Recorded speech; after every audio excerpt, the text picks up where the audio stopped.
અને સૌથી વધારે મહત્ત્વની વાત એ છે કે એમણે કંકોત્રીની અંદર મહેમાનોએ જે સૂચના લખી છે એ કદાચ તમારી જિંદગીમાં તમે પહેલી વાર એવું સાંભળ્યું હશે કે મહેમાનોએ આ સૂચનાનું પાલન કરવાનું છે. નમસ્કાર. કચ્છમાં એક ભાઈ છે, એ ગાય પ્રેમી છે. હવે એમના દીકરા અને દીકરીના આ જાન્યુઆરી મહિનામાં જ લગ્ન આવેલા છે, પરંતુ એમણે જે કંકોત્રી બનાવી છે એમાં ગોબરના ગાયનો અને પ્રાકૃતિક વસ્તુઓનો ઉપયોગ કર્યો છે. એ ઉપરાંત દીકરીને જે શૃંગાર કરવાનો છે એની અંદર એમણે પ્રાકૃતિક વસ્તુઓનો ઉપયોગ કરવાના છે. અને સૌથી વધારે મહત્ત્વની વાત એ છે કે એમણે કંકોત્રીની અંદર મહેમાનોએ જે સૂચના લખી છે એ કદાચ તમારી જિંદગીમાં તમે પહેલી વાર એવું સાંભળ્યું હશે કે મહેમાનોએ આ સૂચનાનું પાલન કરવાનું છે. આ લગ્નની અંદર ઘણી બધી એવી વિશેષતા છે જેની અંદર પર્યાવરણનું ધ્યાન રાખવામાં આવ્યું છે. પ્લાસ્ટિકનું એક પણ વસ્તુનો ઉપયોગ નથી કરવાના. મતલબ આ આખા જે મેરેજ છે એમાં બહુ ઘણી બધી એવી ઇન્ટરેસ્ટિંગ બાબતો છે જે જાણવાની કદાચ તમને મજા આવશે. તો આના વિશે હું તમારી સાથે વાત કરીશ. મારું નામ રાજેશ શાહ છે અને તમે જોઈ રહ્યા છો ગુજરાતના સૌથી મોટા ડિજિટલ ન્યૂઝ પ્લેટફોર્મ ખબર છે .com. કચ્છમાં એક ભાઈ છે ગાય પ્રેમી, જેમનું નામ છે મેઘજીભાઈ હિરાણી. એમના દીકરા અને દીકરી બંનેના લગ્ન છે આ જાન્યુઆરી મહિનાની અંદર. તો એમણે જે પહેલાં લગ્નની કંકોત્રી બનાવી છે એ સંપૂર્ણ ગાયના ગોબર અને પ્રાકૃતિક વસ્તુઓનો ઉપયોગ કરીને બનાવી છે. અને એમણે એવું કીધું છે કે દીકરીનો જે શૃંગાર કરવામાં આવશે એ પણ પંચગવ્યની જે વસ્તુઓ છે એનો ઉપયોગ કરીને કરવામાં આવશે અને કોઈ પણ બહારના કોસ્મેટિક્સ કે કોઈ પણ એવી રીતના એનો ઉપયોગ નહીં કરાય. અને તમને એમ લાગશે કે આની અંદર કદાચ બહુ વધારે ખર્ચો થશે, પરંતુ જે ઓવરઓલ ખર્ચો છે એના કરતાં પણ આમાં ઓછો ખર્ચો થશે એવું એમનું માનવું છે. એમણે આ લગ્નની અંદર પર્યાવરણને જાળવવા માટે પ્લાસ્ટિકનો એક પણ ટુકડોનો ઉપયોગ નહીં કરવાની વાત કરે છે. મતલબમાં મહેમાનો માટે બેસવાની જે ખુરશી હોય કે બીજું બધું પ્લાસ્ટિકની જે પણ જરૂરિયાત હોય, પરંતુ આ લગ્નની અંદર ક્યાંય કોઈ જગ્યાએ પ્લાસ્ટિકનો જરાય ઉપયોગ નહીં થાય. મંડપની જે સજાવટ છે એ પણ ગોબર અને સાચા ફૂલોથી કરવામાં આવશે.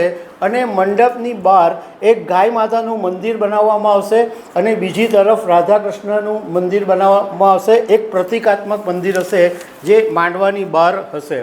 બીજું મહત્ત્વની વાત એ છે કે આપણે જ્યારે મહારાજ લગ્નના ફેરા ફરાવતા હોય ત્યારે જે શ્લોક બોલે એની અંદર એવું બી બોલે કે ગાયનું દાન કરવાનું હોય, એટલે એક પરંપરા છે. પરંતુ આજ સુધી એવું કોઈ દિવસ બન્યું નથી કે કોઈએ અપવાદરૂપ હશે પણ કોઈએ દીકરા કે દીકરીને લગ્નની અંદર ગાય છે એ દાનમાં આપી હોય. પરંતુ આ ભાઈ છે એ એમના દીકરીને કરિયાવર તરીકે ગાય દાનમાં આપવાના છે. અને એ ઉપરાંત મહત્ત્વની વાત એ છે કે 108 પ્રકારના વિવિધ રોપા પણ કરિયાવર તરીકે આપવામાં આવશે. અને બ્રાહ્મણોને એવી સૂચના આપવામાં આવી છે કે આખું જે લગ્નના જે મંત્રોચ્ચાર હોય એ વૈદિક વિધિથી કરાવવામાં આવે. અને મહારાજને સાથે સાથે એમ એ કહેવામાં આવ્યું છે કે લગ્નની વિધિ કરાવવામાં જરાય ઉતાવળ કરવી નહીં. કારણ કે આજે આપણે ઘણીવાર એવું જોઈએ કે મહારાજોને એટલી બધી 4-5 જગ્યાએ લગ્નમાં ભાગવાનું હોય એટલે મહારાજ ફટાફટ શ્લોક બોલીને ભાગમ ભાગ કરે. પણ આમણે એવી સ્પષ્ટ સૂચના આપી છે બ્રાહ્મણોને કે સહેજ બી ઉતાવળ કરવાની નથી અને ટોટલ વૈદિક મંત્રોચ્ચારથી જ આખા લગ્ન કરવાના છે. અને દીકરીનો જે શણગાર છે એ પંચદ્રવ્ય દ્વારા બનાવવામાં આવેલા કોસ્મેટિકથી તૈયાર કરવામાં આવશે. અને ભોજનની અંદર પણ બહુ બધું ધ્યાન રાખવામાં આવ્યું છે કે ખેતીમાં પાકેલું અનાજ હોય, ફળ ફળાદી હોય એનો જ ઉપયોગ કરવામાં આવશે.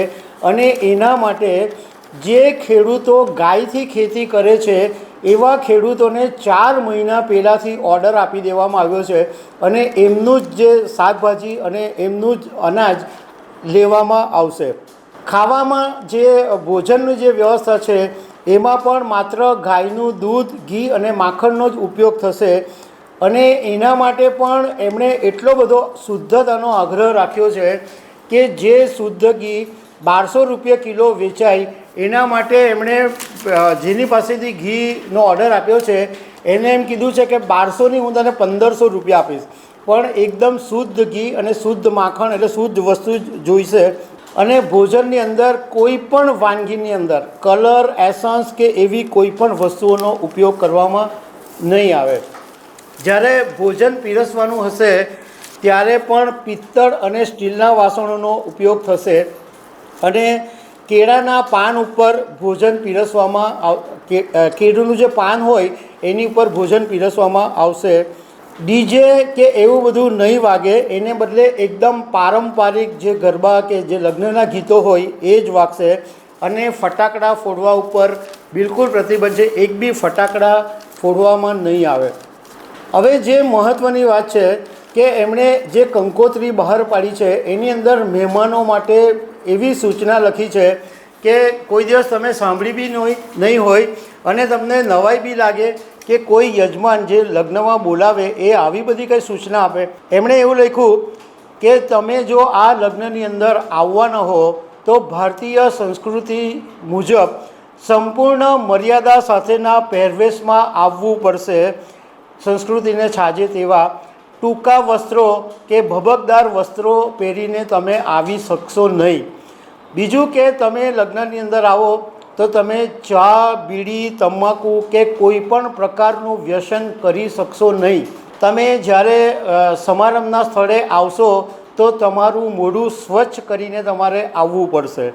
મહિલાઓ માટે એવું કહેવામાં આવ્યું છે કે જે સ્ત્રીઓ કપાળે ચાંદલો કરીને નહીં આવશે એના માટે લગ્નના સ્થળ ઉપર ચાંદલાની વ્યવસ્થા રાખવામાં આવેલી છે. એટલે કપાળ પર ચાંદલો કરવાનો તે એટલે ત્યાં આવીને તમારે ચાંદલો કરાવવો પડશે. પણ મતલબમાં તમારે લગ્નની અંદર તો ચાંદલો કરીને જ આવવું પડશે. કપાળ પર જે બી તિલક કે ચાંદલો હોય એ તમારે ફરજિયાત કરવું જ પડશે. તમે ભેટ સોગાદ આપો તો એની અંદર કોઈ પણ પેકિંગ જે તમારું હોય એની અંદર કોઈ પણ પ્લાસ્ટિકનો ઉપયોગ કરેલો નહીં હોવો જોઈએ. તમે લગ્ન સમારંભના સ્થળે આવો તો બૂટ ચંપલ બહાર ઉતારીને તમારે આવવું પડશે. અને લગ્નની અંદર પૂર્ણ સમયની હાજરી આપવી ફરજિયાત છે. જો તમારી પાસે સમયની અનુકૂળતા નહીં હોય એવા લોકો ગમે ત્યારે આવીને વર વધુને આશીર્વાદ આપી શકે છે, પણ પૂર્ણ સમય સંપૂર્ણ લગ્નની વિધિ સુધી બેસવાનું હોય તો તમે આવજો. બીજું કે સંપૂર્ણ લગ્ન વિધિ પૂરી થયા પછી જ ભોજનની વ્યવસ્થા કરવામાં આવશે. આવા બધા નિયમો રાખ્યા છે. પણ મહત્ત્વની વાત એ છે કે એમણે ગાયના ગોબર અને ભારતીય સંસ્કૃતિનું ઘણું બધું ધ્યાન રાખ્યું છે. તો દર્શક મિત્રો, આવી અનેક વાતો સાથે અમે તમને મળતા રહીશું. Thank you very much.